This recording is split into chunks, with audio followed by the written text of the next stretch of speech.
Welcome to Artisans of Ancient Egypt. It was under the watchful eye of Ptah of Memphis, the god of craft and architecture, that ancient Egyptians developed the unique rendition of the world they lived in. However, it is vital to understand that their view of art, and those who created it, was likely very dissimilar to the modern concept of the word. Instead of artists, the creative culture had skilled and respected artisans. The most significant categories of specialties for crafters were drawing, painting, sculpture, and metalworking.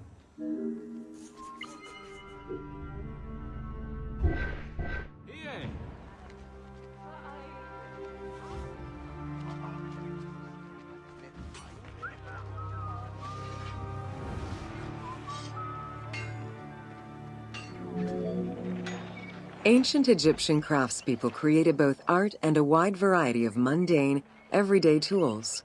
Every item created had a specific purpose and was produced by anonymous artisans who worked alone or with a team. Most crafts, such as pottery and metalworking, were utilized for everyday items. Luxury goods and artwork illustrations served temple rituals and were not meant for public display. Artisans rarely signed their names to the work, though they were clearly aware that they possessed a unique skill and talent for the task.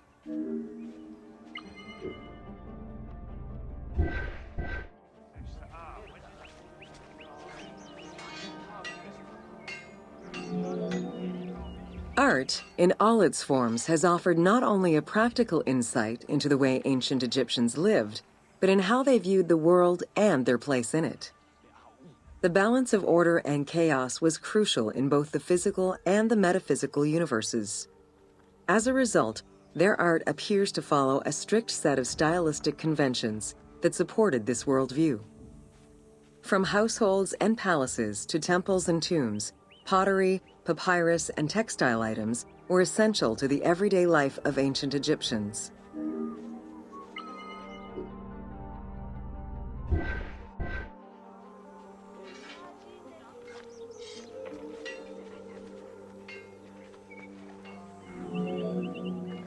In ancient Egyptian culture, drawing was used as illustration, such as seen in the Book of the Dead. It was also the first step in the creation of a relief, painting, or statue. Two-dimensional representations were concerned with order and form, and were intended to honor gods and promote the transition of the soul to the afterlife.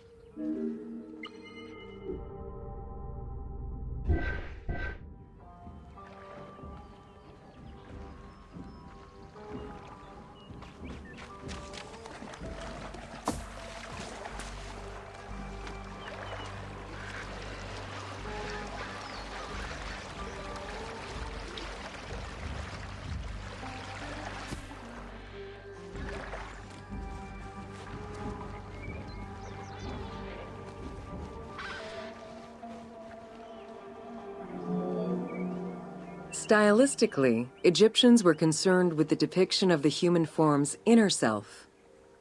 As such, artistic representations were not concerned with realism, but rather with idealized youth and perfectly harmonious visuals.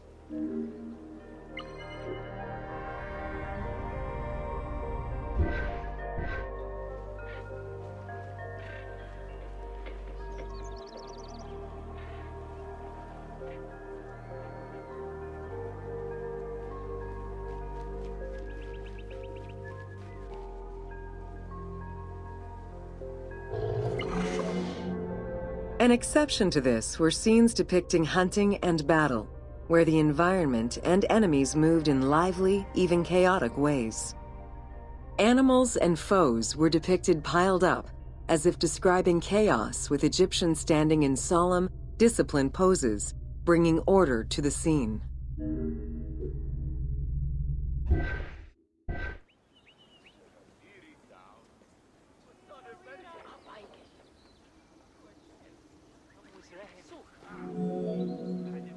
Reliefs could be either in high relief or low relief.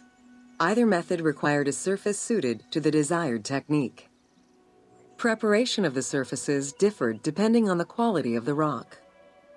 A quarried block only needed a simple smoothing. Rough-cut rock monuments, such as those found in tombs, required more work. Often the surface was coated in plaster before being sculpted.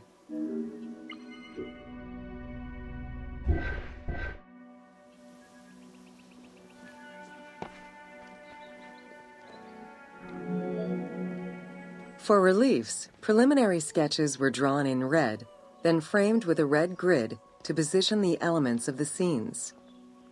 Corrected sketches were in black, and once approved, the scene was ready to be carved. This method likely explains the name given to relief makers, the one who draws the outlines.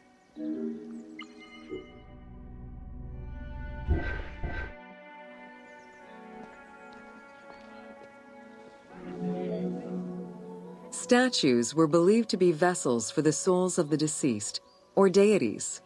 That is why a sculptor was called the one who makes it live. This divine duty earned them the utmost respect. As with a relief, creation of a sculpture began with a drawing.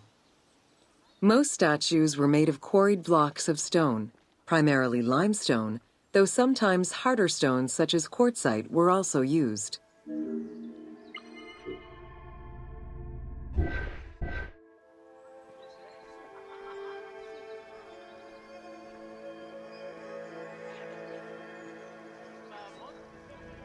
سنبب سبتاني دايو حبش سنبب سبتاني.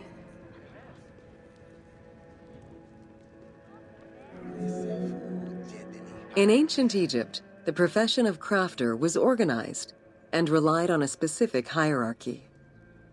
Most artisans depended on an institution to provide them with raw materials. There were 3 working levels for craftsmanship: domestic, large estates, and within palace and temple workshops. Some royal workshops, at their largest, covered an area of about 2.8 square kilometers in size.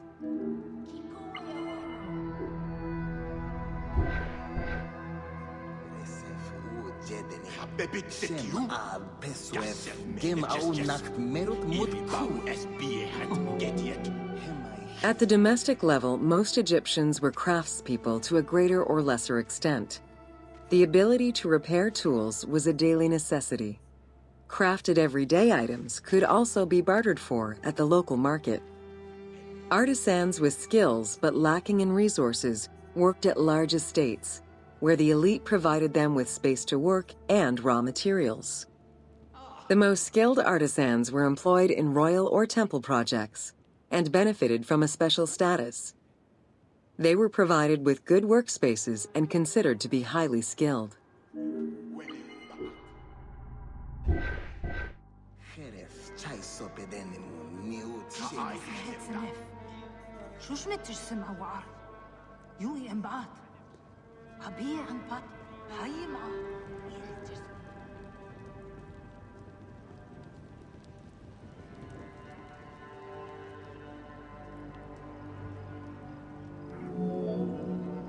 An ancient text known as the Satires of Trades has a number of descriptive summaries that offer teasing glimpses into how artisans were perceived.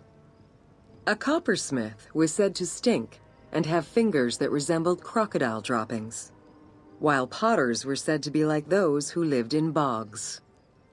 This view was likely exaggerated in order to highlight the most enviable position of all, that of the scribe.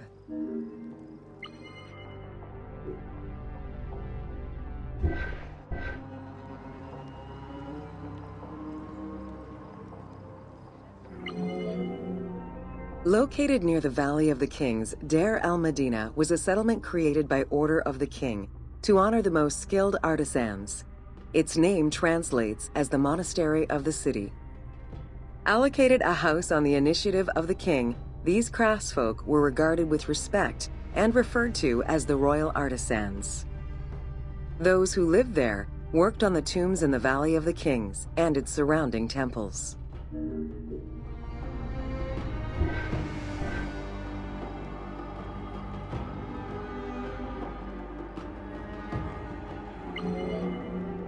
Archaeologists believe the site was home to skilled and respected artisans for over 400 years. It is considered one of the most important discoveries relating to Egyptian daily life. While much of the focus of Egyptian archaeology was on its kings and queens, it wasn't until the excavation of Deir el-Medina that Egyptologists were given a valuable window into the community life of ancient Egyptian artisans.